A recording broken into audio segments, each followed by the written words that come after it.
Welcome sa Dries TV. Kung interesado ka sa ganitong news, huwag kalimutang isubscribe ang ating YouTube channel. Maraming salamat! Welcome back again sa ating YouTube channel mga kakimpaw, and sa update natin ito, ang pag-uusapan natin ay tungkol sa mga importanteng kaganapan ni kina Kim and syempre kay Paula Avellino. Pero bago po ang lahat, maraming salamat sa inyong patuloy na pag-support at pagsubaybay sa mga daily update natin. Kaya naman bilang pasasalamat, narito po ang ilang napili kong komento patungkol ito sa naging previous update. Unang komento mula po ito kay Ginang Bibian Karaig. Sabi niya, Miss Durs, bakit ganyan sila bashers? Stop it na po.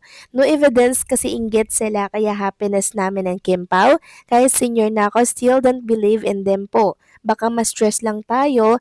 Health is wealth po kaya pray pa rin tayo. For our lives, love ourselves po.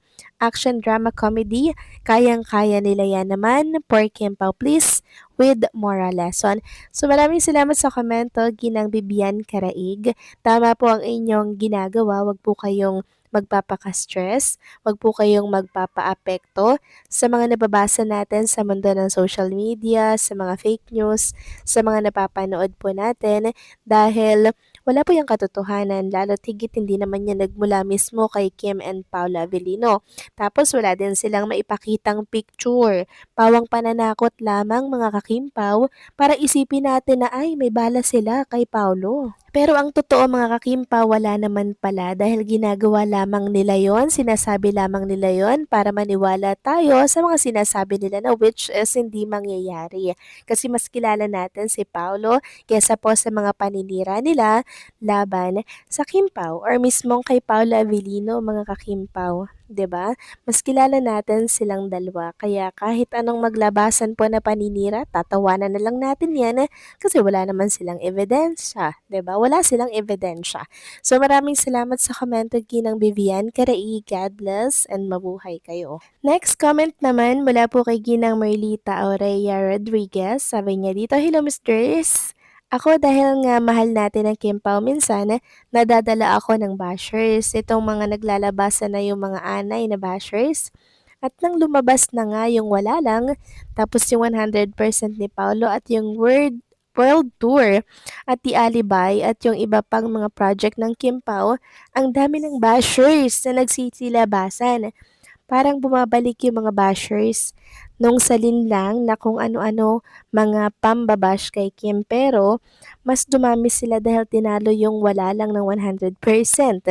Mas matitindi ngayon ang mga pinapalabas nilang fake news.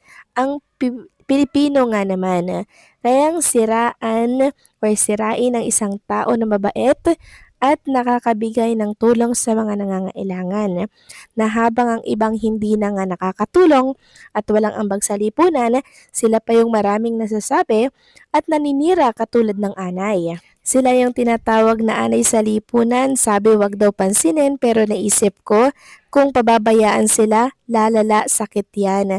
Yung maninira ka ng taong wala namang masamang ginagawa sa'yo, dapat ginagamot agad kasi maraming nahahawa sa kanila. Kahit kay Lord, hindi na sila natatakot. Merong mga taong pag may gusto at hindi na ibigay, yung gusto niya, iba ang ginaganti nila. Kaya lumalala, kumakalat, nagiging sakit. Nainggilitis at insecurities, diba? Wala pa atang gamot sa ganong sakit. Kawawa naman yung biktima nila na si Kim. Minsan kasi si Lord bihirang mamitek, binibigyan pa niya ng pagkakataong magbago. Kaya lang, pag malala na at saka niya pinipitik. Sana yung naglipa na ngayon ay mapitik na niya nang magising wala ng takot kahit sa Diyos. Makabash, wagas, parang wala silang kinatatakutan. Yung karma, hindi nila yan may ilagan. Tatama sa kanila yan. Salamat, Mistress. Yes, tama po kayo sa mga sinabi po ninyo. Ginang Merlita Aurea Rodriguez. Natawa po ako doon sa sakit na sinabi ninyo, yung anxieties and syempre yung insecurities. Wala po talagang gamot dyan, mga kakimpaw. So maraming salamat sa komento. God bless po and mabuhay kayo. So ito na nga, pag-usapan na natin ang mga balita po na nakalap natin sa araw na to ng Sabado. At unahin ko lang ipakita sa inyo mga kakimpaw ang kaganapan po after its showtime ni Chinita Princess itong mga nakaraang araw bago po siya mag-Doktora Bique Bello. nung nakaraan. So sama-sama talaga silang kumakain ni Darren at ng iba pang Showtime family. So ayan po, may baon pa nga po si Chinita Princess mga kakimpaw. Nakakatuwa lang makita na nagiging bonding na rin nila as family yung pagkain ng sabay-sabay after po ng show. Kaya pala napakaganda po ng samahan nila together. Parang isang pamilya talaga sila na matatawag. Samantalang next topic naman tayo, pag-usapan naman natin ang tungkol dito sa kaganapan kay Chinita Princess.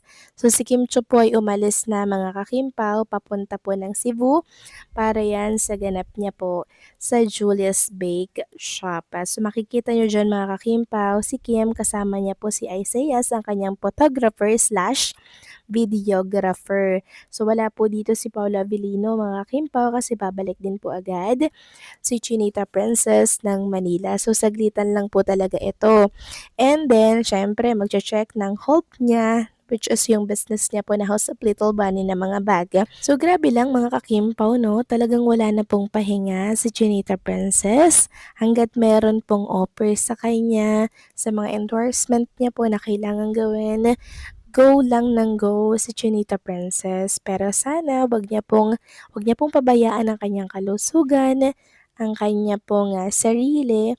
Kasi syempre, yan po yung kanyang puhunan, 'di ba? Para po magampanan po yung kanyang mga endorsement, yung kanyang mga project, 'di ba? So sabi nga po dito ng Julie's, super saya with Kim Chiu City Wing Atrium Lower Ground Level. So ngayong araw po yan, start po ay 10 a.m. Kaya naman napakaswerte ng mga Kimpaw fans dyan na taga Cebu mga kakimpaw dahil makakasama nila si Chinita Princess and pwede pa po silang makapagpa-picture kay Kim. So parang may ganap din ata si Chinita Princess mamayang gabi sa PBB. Correct me if I'm wrong mga kakimpaw. And I'm not sure kung makakarating po siya kasi sobrang grabe naman po yung kanyang travel, no? Bahalikan pa yan. So sana magpahinga muna siya doon at wag na muna siya umattend ng sa PBB mga kakimpaw, no? Kasi alam naman po ng PBB yon na may ganap si Chinita Princess.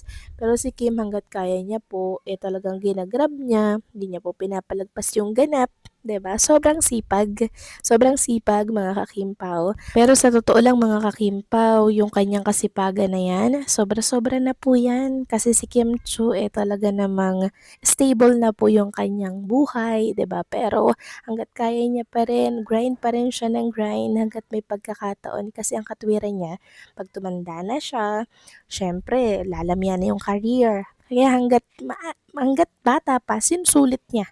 Ganyan po ang pananaw ng mga Chinese. Advance lang silang mag-isip, mga kakimpaw. Kaya kung inyong mapapansin, ang mga Chinese, successful talaga. So, paano mga kakimpaw, hanggang dito na lamang po ang update natin. Maraming salamat sa patuloy na pagsuporta.